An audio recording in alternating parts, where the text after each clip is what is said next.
Hi hello good morning. ഇന്ന് നമുക്ക് കുറച്ച് പ്ലാന്റ്സ് റിപ്പോർട്ട് ചെയ്യാം കേട്ടോ. അതിനകത്ത് ആദ്യം റിപ്പോർട്ട് ചെയ്യുന്നത് ഈ പനിക്കൂർക്കയാണ്.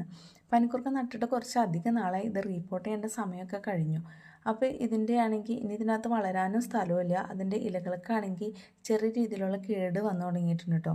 പിന്നെ ഇതിൻ്റെ വേരൊന്നും അധികം താഴേക്ക് പോകാത്തതുകൊണ്ട് പെട്ടെന്ന് പറിച്ചെടുക്കാൻ പറ്റി. എന്നിട്ട് ആ മണ്ണ് തന്നെ നന്നായിട്ടൊന്ന് ഇളക്കി ഞാൻ അതിനകത്ത് തന്നെയാണ് കേട്ടോ റിപ്പോർട്ട് ചെയ്തത്. പനിക്കൂർക്ക എന്ന് പറയുമ്പോൾ അത് വെറൊരു ചെടി മാത്രമല്ല, അതൊരു ഔഷധ സസ്യം കൂടിയാണ്.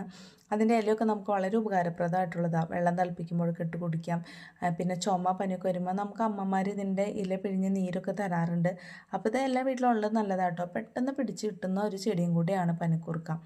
പിന്നെ രണ്ടാമത് റിപ്പോർട്ട് ചെയ്യുന്നത് ഈ സ്പൈഡർ പ്ലാന്റ് ആണ്. ഇതിന് റിബൺ പ്ലാന്റ് എന്നൊക്കെ പറയാം.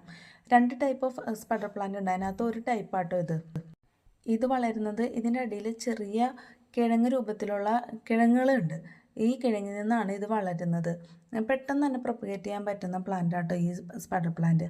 അപ്പോൾ കിഴങ്ങ് പൊട്ടാത്ത രീതിയിൽ നമ്മൾ അതെടുത്ത് റിപ്പോർട്ട് ചെയ്യാം. പിന്നെ ഈ ചെടി എന്ന് പറയുന്നത്, ഇതിൻ്റെ പേര് എനിക്കറിയില്ല. ഇതിന് മുന്നേ ഞാൻ ഇതിൻ്റെ വീഡിയോ ചെയ്തിട്ടുണ്ട്. ചുവന്ന ചെറിയ പൂക്കൾ ഇതിനകത്ത് ഉണ്ടാവും. ഞാൻ അതിൻ്റെ ഫോട്ടോ ആഡ് ചെയ്തിട്ടുണ്ട്. ഇതൊരു 2-3 മാസം വരെ ഈ പൂവ് പോകാതെ നിൽക്കും. കാണാൻ നല്ല ഭംഗിയാണ്. അപ്പോൾ അതിൻ്റെ ബേബി പ്ലാന്റ്സ് അതിൻ്റെ സൈഡിലൊക്കെ ഉണ്ടായി തുടങ്ങിയിട്ടുണ്ട്. അപ്പോൾ ഞാൻ അതും കട്ടിങ്സ് എടുത്ത് റിപ്പോർട്ട് ചെയ്തു. ഇത് കാണിക്കുന്നത് രണ്ടാമത്തെ ടൈപ്പ് ഓഫ് സ്പൈഡർ പ്ലാന്റ് ആണ്. ഈ പ്ലാന്റ് കണ്ടാലറിയാം, മറ്റ് പ്ലാന്റിന് അത്രയും ഷൈനിങ് ഇല്ല ഇലകൾക്ക്. രണ്ടും ഡിഫറെൻറ്റ് പ്ലാന്റ്സ് ആണ്. ഇത് പ്രൊപ്പഗേറ്റ് ചെയ്യുന്നത് 2 രീതിയിലാണ്. ആദ്യം കാണിച്ചത് അതിൻ്റെ കിഴങ്ങിൽ നിന്നാണെങ്കിൽ, ഈ രണ്ടാമത് കാണിച്ചത് ഇതിൻ്റെ സ്റ്റെമ്മിൽ നിങ്ങൾക്ക് കണ്ടാലറിയാം, അതിനകത്ത് റൂട്ടുണ്ട്. ആ റൂട്ട് ഉള്ള ബേബി പ്ലാന്റ് എടുത്ത് നമ്മൾ നടുക.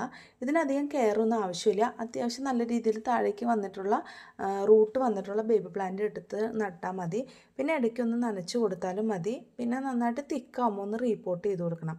അത്രയും കെയറൊക്കെ ആവശ്യമുള്ളൂ. നമുക്ക് ഇൻഡോറായിട്ടും ഔട്ട്ഡോറായിട്ടും ഒക്കെ വെക്കാൻ പറ്റുന്നതാണ് ഈ 2 ടൈപ്പ് സ്പൈഡർ പ്ലാന്റും. രണ്ടും കാണാൻ നല്ല ഭംഗിയാണ്. അധികം കെയറും ആവശ്യമില്ലാത്തതാണ്.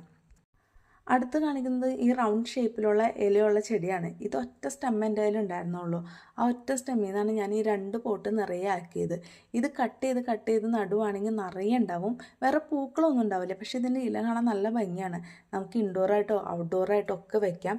നമുക്കാണെങ്കിൽ പ്രയർ ഏരിയയിലും TV ഏരിയയിലും ഒക്കെ വെക്കാൻ പറ്റുന്ന ടൈപ്പ് ഓഫ് പ്ലാന്റ് ആണ്. ഒരുപാട് അങ്ങനെ ആർത്ത് പോവുകയില്ല. പക്ഷെ കാണാൻ നല്ല ഭംഗിയുണ്ടാവും. നല്ല തിക്കായിട്ട് നിൽക്കുന്ന ഒരു പ്ലാന്റ് ആട്ടോ. ഇതിൻ്റെ പേര് അറിയാവുന്നവരൊന്ന് പറയണേ. പിന്നെ എല്ലാം നട്ട് കഴിഞ്ഞു. എല്ലാം ഒന്ന് നനച്ചു കൊടുത്തു. പിന്നെ നമ്മൾ അതിനകത്ത് ഞാൻ ആദ്യം നട്ട സ്പൈഡർ പ്ലാന്റ് നേരത്തെ മണി പ്ലാന്റ്സ് ഹാങ് ചെയ്തിട്ടിട്ടുണ്ടായിരുന്നു. അപ്പോൾ അതിൻ്റെ നടുക്ക് ഞാൻ അതൊന്ന് ഹാങ് ചെയ്തിട്ട് നോക്കി. അപ്പോൾ കാണാൻ വലിയ കുഴപ്പമൊന്നുമില്ല. അപ്പോൾ പിന്നെ അങ്ങനെ ഞാൻ ഹാങ് ചെയ്തിട്ടു. അപ്പോൾ ഓക്കെ, ബൈ.